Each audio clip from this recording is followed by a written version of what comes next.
Okay, hello everyone. I hope I'm not too orange in this. I just self-tanned today and this lighting I feel like makes me look orange. That's fine. That's okay. I got my puppy. Oh yeah, you curl up. I got a blanket because I cannot sit without having a blanket. I've got my notes. I've got a good attitude. I'm gonna start off by saying that this is the third time I've filmed this video. The first time was just too wild. It was too ridiculous. It was like my brain just jumbled, but also orderly. I don't really know. And then I filmed it a second time and actually had this video uploaded for YouTube, ready to go. And then I watched it back for like the 10th time and I was like, wow, you sound like a douche. Like, to be blunt, I was just like, you sound like a man with a podcast who doesn't need a podcast. So I scrapped them both, freed up 40 gigs on my laptop, and now we're starting for the third time, and this is gonna be the good time, right? Yes. So let me introduce myself. My name is Andie. I am a fashion, pop culture, I don't really know, lifestyle creator on TikTok and Instagram and YouTube. That's not a job I ever expected to have. However, I'm just going to keep doing it until it runs out, because one day it will. Not that I need to speak that into existence, but one day it will. I'm very aware of that. And if you've watched me for a while, you're probably wondering what this is. I did talk about it on my Instagram stories, saying I'm sharing this new YouTube format that I was really excited about. And then I told you it was going to come out one day, and then I lied. So let me explain what this is, okay? I've always really loved YouTube. YouTube has always been something that's just so incredibly special to me. And even when YouTube started to fall off and people were like, this is not great or blah, blah, blah, I still watched it. And I still to this day have my absolute favorite creators that I adore, and I watch them every week and I get so excited, and I know I have friends and family who do the same. It's a platform that just feels like it has more substance. And I'm not saying that other platforms don't have substance, but because YouTube has such a long length to it, I've always felt like you can get so much more out of it. With your favorite creators, you build such a stronger relationship with them. And I feel like that's what I'm lacking with my community online. I just don't feel like we have this like super deep, strong connection unless you're like constantly watching my stuff, which if you do, I love you. And I was listening to Emma Chamberlain's podcast over the last few weeks, and I realized as I was listening to it, she just talks shit. She just babbles on absolute nonsense for 30 minutes on this podcast, and I feel so connected to her, and I feel like she's such a friend of mine, and it makes time pass so quickly, and I loved it. And I was like, why can't I do that? And that was about it. So here we are. I also have my notes here because I am a type A freak. This whole thing I'm doing has no name. It has no direction. It has no actual structure to it. Well, it does.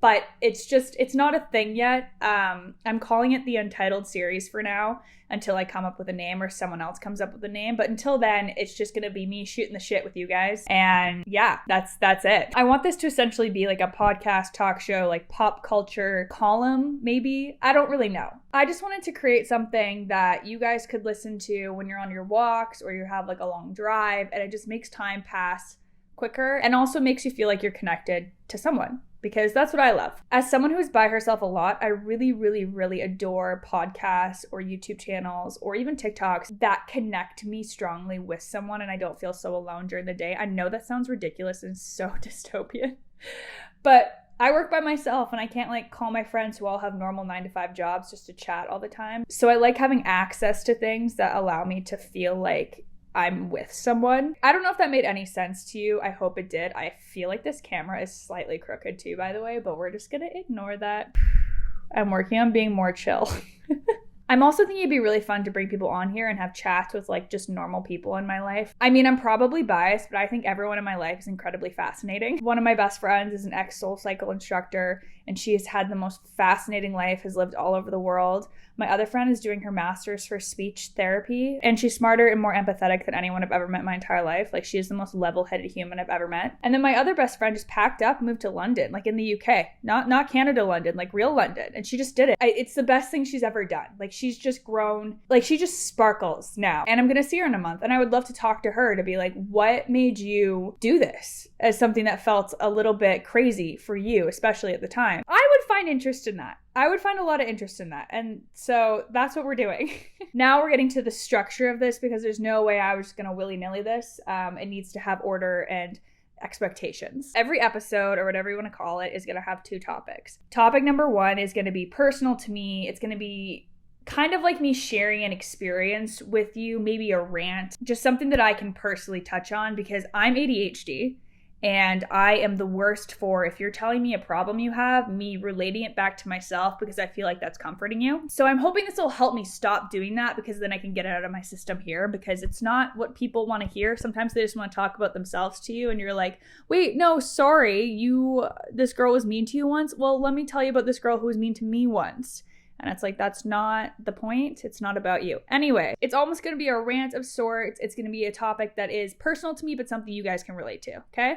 Topic number 2, pop culture and news. I am really excited for this one because I'm a pop culture and news person. This topic, we're just going to cover one thing every week, and I'm just going to discuss it. It can be very niche, it can be very random, it can be a trend on TikTok, and we're just going to run through a quick little synopsis and discuss it shortly. But I just think that's fun because I love pop culture. All right, well, I hope I explained this enough for you guys. I'm really excited. This is like, I know I've filmed this 3 times now, but every time I've filmed it, I've been very excited. I felt very inspired again, which is going to lead into our next topic, or our first topic, okay? Topic number 1 is very close to my heart, okay? We're just gonna say it in one sentence. It is feeling lost or uninspired in your work/career in your late 20s. Now, if you're someone who's in your late 20s and you're watching this and you just got triggered, I'm sorry, but I really want to get into it because it's something I need to rant about, and you probably need to rant about too, so we're just gonna connect on this together. I'm gonna start from the beginning. I've felt very weird over the last 6 months or so. I have felt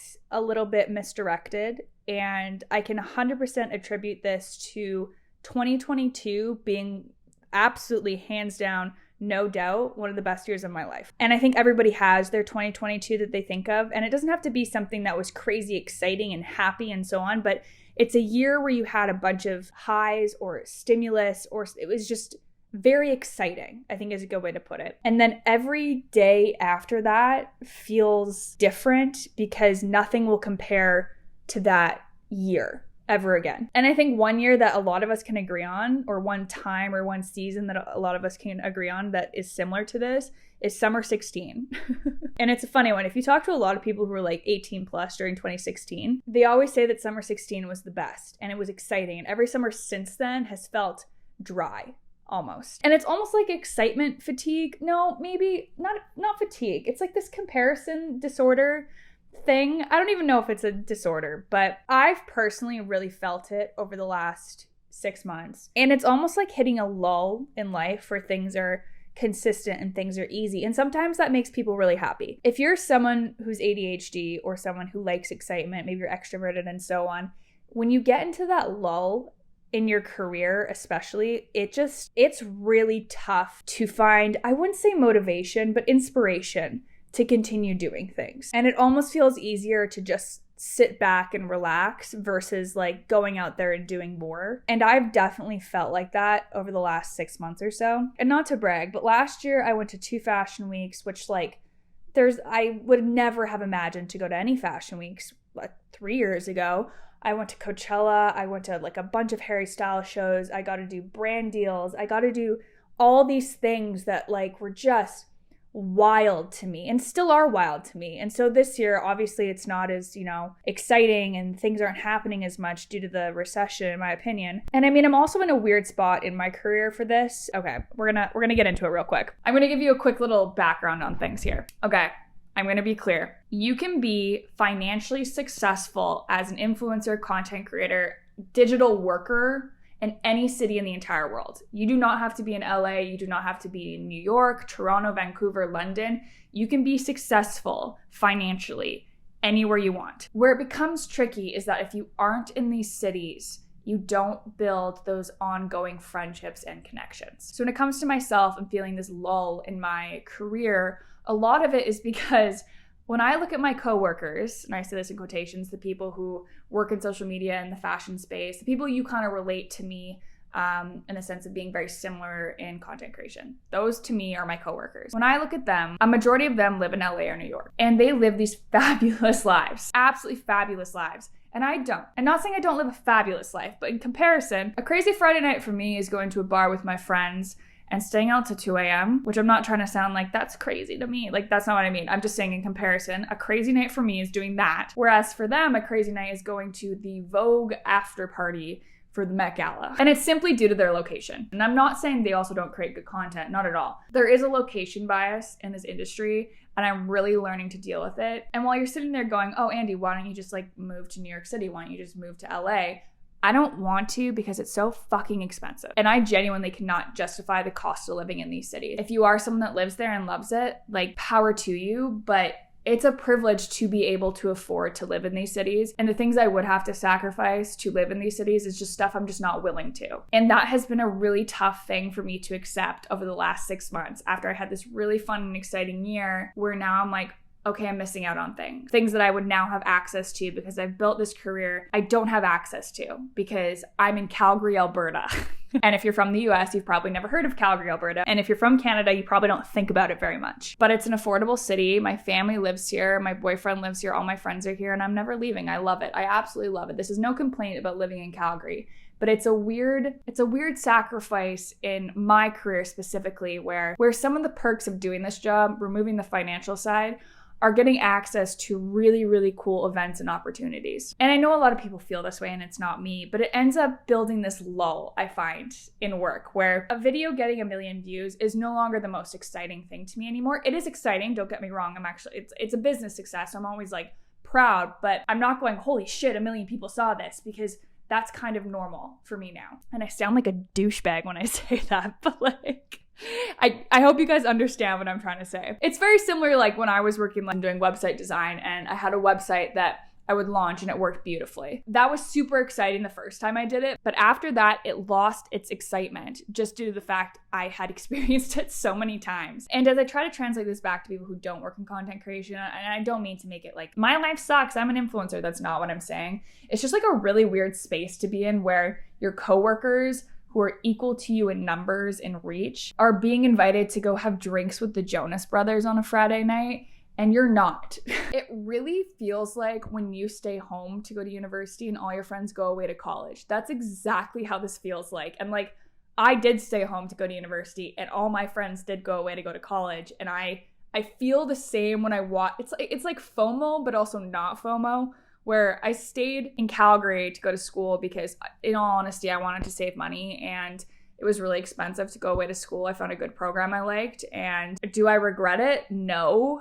But was it weird when all my friends are living on their own, having the time of their lives? Absolutely, it was weird. So let's take it on back to what I'm trying to say here. Again, this is going to be a little rant sesh, but if you're someone that's feeling lost in your career and lost in life and in your late 20s and you're feeling uninspired, it's really tough, especially when you're making an income that allows you to live comfortably and you feel this kind of lull. But quitting is not something you want to do, and moving to a different career is not something you want to do. You've worked a long time to build where you are. And you're just feeling like the road is flat. There's no turns. It keeps going forward and everything's fine, but it's just flat. What do you do? Like, what do you do in that? And it became a goal of mine probably this March after my birthday, where I decided I needed to pick things up a bit because I couldn't sit here, open up my phone, in contrast, open up LinkedIn to look at your coworkers or your friends or whatever, doing what you see as these exciting things, and it's so crazy and so awesome. Like,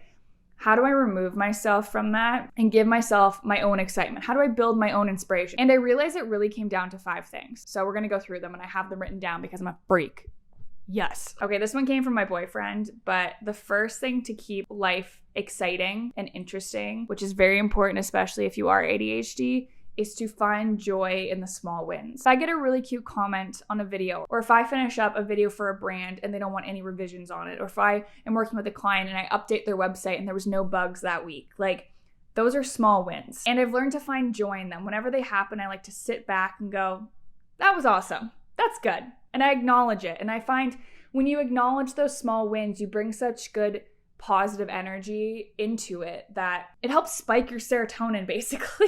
I don't know if you can do that, but it just acknowledging that things are good, no matter how small it is, it creates a good momentum towards your day. And you remember those things when you look back on the day. You go, oh, like, I found my favorite pen that I thought I lost forever ago, and sit there and acknowledge this is a small and exciting win. And this is something my boyfriend brings up, but I just loved it.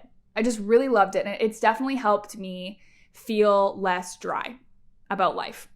Which leads into number 2. celebrating absolutely everything. I know these seem kind of similar, finding joy in the small wins and celebrating everything, but I think with celebrating everything, that comes outside of work as well. Like, to always be that person that celebrates, oh my God, it is such a joy. But it is throwing parties for unreasonable reasons. It is ordering champagne at dinner. It is picking a favorite movie and having your favorite food that night because your friend got a good review at work.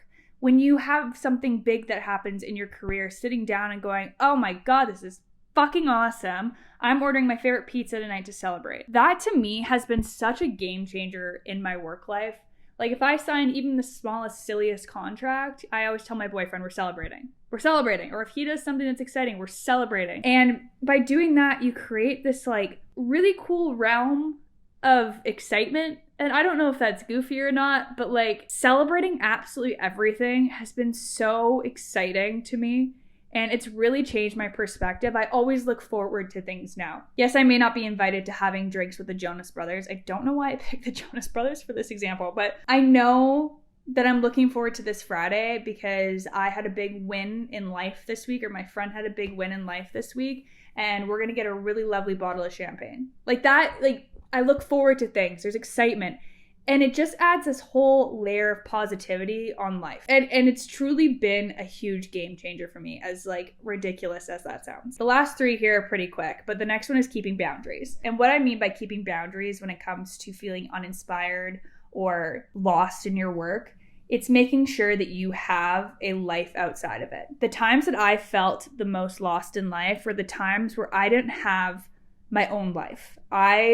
My life operated around my job. And when I finally went out of my way to make that separation and create those boundaries, I felt inspired at work again because I was inspired outside of my work and I had a purpose outside of work as well. Staying fresh. That can mean a million things depending on who you are. For myself, I need to get up in the morning. I need to exercise. I need to shower and wash my hair. Yes, I wash my hair every day. I'm a psychopath. And I need to do my makeup and get dressed. Is it a full face of makeup? No. But I need to stay fresh. I need to get up and feel fresh. For some people, that may just be walking outside and getting a coffee. No judgment for what it is for you, but make sure you stay fresh. You stay awake. You don't get that cabin fever. And I feel like this mostly relates to work from home people. But creating that environment of feeling refreshed and happy and having that routine is it is game changing, you guys. I genuinely cannot explain it. I can tell on days where I don't do this that I feel like shit. And I feel lazy and I don't feel like I want to do anything to be better because I don't physically feel fresh. So find what makes you feel fresh. Whatever it is, find it and execute on it regularly. And the last one, socialize. I know this sucks if you're someone who works a really high intensity job, or maybe you're an introvert or whatever it is, and socializing exhausts you. I would encourage, and again, I'm no expert, but socializing doesn't have to be a 6-hour hangout with a friend. Socializing can be going and grabbing a coffee and interacting with the barista. But humans are social creatures and we need to see people. Again, this is something that especially relates to work from home people. If you wake up in the morning and your desk is 6 feet away from your bed, and I lived that for 3 years, and you don't leave, you are gonna feel terrible. And everyone has different levels of socializing, absolutely, for sure, no doubt, but I cannot tell you how important it is to get out there and interact with other people. And I really had to force myself with this because during the pandemic, I kind of got a routine. And Monday to Friday afternoon, I wouldn't see anyone between the hours of 7 a.m. till 11 p.m. And that will drive you insane. I don't really see myself as extremely extroverted. I'm definitely not like a super introvert either, but I can go weeks without talking to people. I would never struggle with that. I can go forever without talking to people as long as I have activities to do. But months in, I remember calling my mom and just being like, I dread Mondays. I absolutely dread Mondays because I'm so drained for not doing anything. And she kind of spoke to me and was like, when's the last time you saw someone between these hours? And I was like, never. I just don't. Or she was like, when's the last time you FaceTime someone, and so on. And it was just one of those like, I didn't, because well, you weren't supposed to, or I didn't want to. And it was comfortable for me to just like sit at home and not do it. And it definitely was a crazy realization when I learned that socializing and leaving your home was game changing and how I viewed my work and career. I had this lull. I felt so bleh. And by creating these routines and these personal wins and this purpose, it just totally turned things around. So I guess my point is, if you're feeling lost and you're feeling weird and everything feels off, try to reframe your perspective and give yourself joy. Allow yourself to celebrate, to socialize, to interact with other people. And last but not least, stay fresh in whatever way that means for you. That is incredibly important. Maybe I should get t-shirts that just say stay fresh. Okay. Well, that's the end of topic number 1. I hope you guys like the structure. It's like this weird rant style thing, but also like a discussion and tips and I don't know. But we're going to move on to topic number 2, which, as I said, is going to be pop culture and news related. So for topic number 2, we are talking about how Liam Payne is 100 days sober. Hold the applause. Hold the applause. If you know me, you know that I am a One Direction freak. I grew up obsessed with One Direction, truly. Like, there was nothing in my life that meant more to me than One Direction. My best friend and I had a Tumblr blog with like, I want to say like 50,000 followers or whatever it was at the time, about One Direction. I was also someone that listened to Liam's podcast with the Paul brothers, I think last year. It would have been right around this time last year. And have never felt so repulsed by a human being in my entire life. Like, I truly watched this thing and was like, I don't like you. You're cringy. And to be fair, I was never a Liam girl, so it came naturally to me already. But like, watching that podcast, I have never felt so repulsed by a human being, which upon learning later, he was suffering. I don't know from what, and I'm not going to make an assumption here, but obviously he was not doing his best, okay? So to hear last week that he was 100 days sober it's unreal, because that guy from day one was dealt the worst deck. Is that how you say it? He was dealt a bad hand. Okay. I'm going to give you guys a quick little summary here if you're curious to like, what do you mean, Andie? So when One Direction was created, it was on X Factor. They put them all together. They created this group. Liam had auditioned 2 years prior to his audition that's got him into One Direction. So Liam was known by the judges. They knew him, and he didn't make it through because I think he was 14 or something at the time, or maybe he was 16. He was very young. So he didn't make it through the first time. So he came back 2 years later. Liam was a cutie pie. I mean, he still is a cutie pie, but he was a little heartthrobby cutie pie. He was also very confident. And the X Factor producers, when they created One Direction, because they knew Liam and saw him as talented and so on, and to be fair, he was the best singer, in my opinion, at the start of the band, they labeled him as the front man. He was the front man. And you can absolutely tell when you go and review One Direction stuff from like when they were put together to about a year and a half, they really, really tried to push Liam Payne to be the front guy. However, Harry Styles was meant to be famous. Harry Styles was meant to do what he does. He was meant to be a star. That man is a celebrity. He has an it factor. No one can explain it. And nature took its course, and Harry Styles became the unintended frontman. Now imagine you're Liam Payne, okay? You have basically been built up to be this, and the outside world just does not agree. And I'm laughing because I don't know how anyone would handle that. I don't think I'm a super egotistical person, but my ego would really struggle in that situation. And each member of One Direction throughout their time together definitely took on a role in the public eye and also in the private eye. And Liam was known as the father figure of the band. He was the organizer. He controlled things. He ran things, that kind of thing. And I think he took that on because he realized that he was not the front man and he couldn't control it in that way. And he had to find another way to be in control, like I've said 100 times, but he did that through being like, they called him Daddy Direction when we were kids. And he took that on, which is an interesting character to take on because it's more about actions versus personality, which I always thought was very fascinating. Like each of the other members of the band had built a character and a role within the band that was obviously very recognizable in terms of personality and character. Like Louis was the jokester, Zayn was the more quiet, moody guy, Niall was like the funny, wholesome, drink a beer at the pub guy, and Harry was Harry. He was his own genre of human. But when they finally separated for 18 months, my ass anyway, each member kind of went with this role. And Liam's, it just didn't make sense to like build a solo career off of being the most fatherly. Whereas Louis being the jokester and the one who's a little bit more grungy, it kind of fit into his music career. Zayn being the moody, quiet one.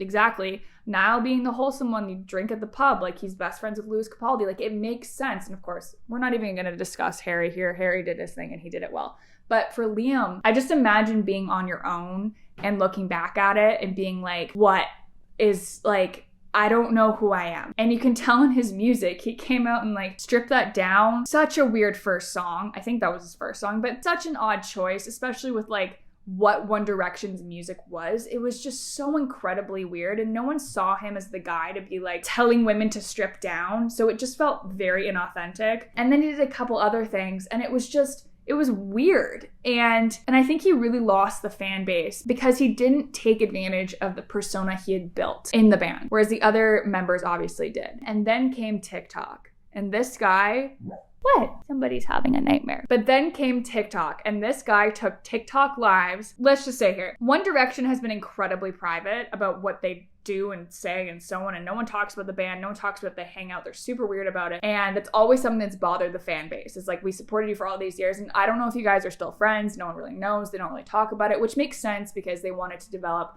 solo careers that were outside of the One Direction band. So they couldn't like be releasing music and then all hanging out together because it just would have been not good PR. So the fans were thirsting for like some sort of, I don't know, encouragement that they still liked each other or like letting us into their lives again. And Liam would go on these TikTok lives or he'd post TikTok videos, and they were so good. They were so good. And he started to build this kind of character that was very similar to the daddy father figure thing he had in the band, but it was more like this like wholesome kind of connection. And it still bothers me to this day that he didn't then release an album that was like all acoustic, very, not even acoustic, but I want to say wholesome almost. Very wholesome, very heartwarming, and not on the Nile kind of more folky side, but like pianos and ballads, and him releasing a song like that talking about his life and having it start where he was a kid and going through the band and like telling the story of his life through this like emotionally fueled music that wasn't stripped that down. But he built this new connection, and then he kind of went missing. And this is definitely due to alcohol or drugs or whatever it is. I'm not going to assume anything. And then he kind of went on this podcast with Logan Paul, and he just basically talked shit on One Direction for an hour. And it was the most heart-wrenching thing to see, because I think we had all really put our trust in Liam Payne when he kind of built this new persona on TikTok, and he came out and just like ruined it all. Like I still remember Brittany Broski posting and being like, what the fuck was that? Like, I don't want to know any of this. And it was really disappointing. It was really disappointing. And then he disappeared for a little bit, and he would show up every once in a while, and he looked a little off and he looked weird. And then last week he came out and said he's 100 days sober. And you watch the video and he has this like little proud smile, and like I could cry talking about it. It was just one of those, you were so important to such a large group of people growing up, and you were dealt a terrible hand and how things worked out. And then he came out of it. And I think it was a good sign, maybe for me at least, to take a step back. Like when he did this podcast before, like I was making fun of him. I made fun of him to my friends because he's a celebrity, you know? And now looking back at it, I was like, that's a reminder to be kinder. That's a reminder to be nicer to people, to have a little perspective and still share your opinions on things, but to remind yourself that like, you don't know what anyone's going through. That's a little win. That is a pop culture win. Liam Payne, 100 days sober. Let's have some snaps. Okay, that's it, you guys. I hope you liked this. This is really fun. I know it's my third time filming it, but this felt the best. This is the most to the point, orderly, makes sense. I don't sound like a douchebag, and I just really liked it. So I hope you guys like it too. I don't have a name for this. If you have any ideas, please let me know some names. If you have people you want me to talk to, I can always do Zoom calls. I'll bring on friends, topics, things we can discuss. Like, what do you want me to rant about? What pop culture things do we want to chat about? The world's our oyster. So that is it. I love you guys. Pancake loves you guys too. Ready? Bye.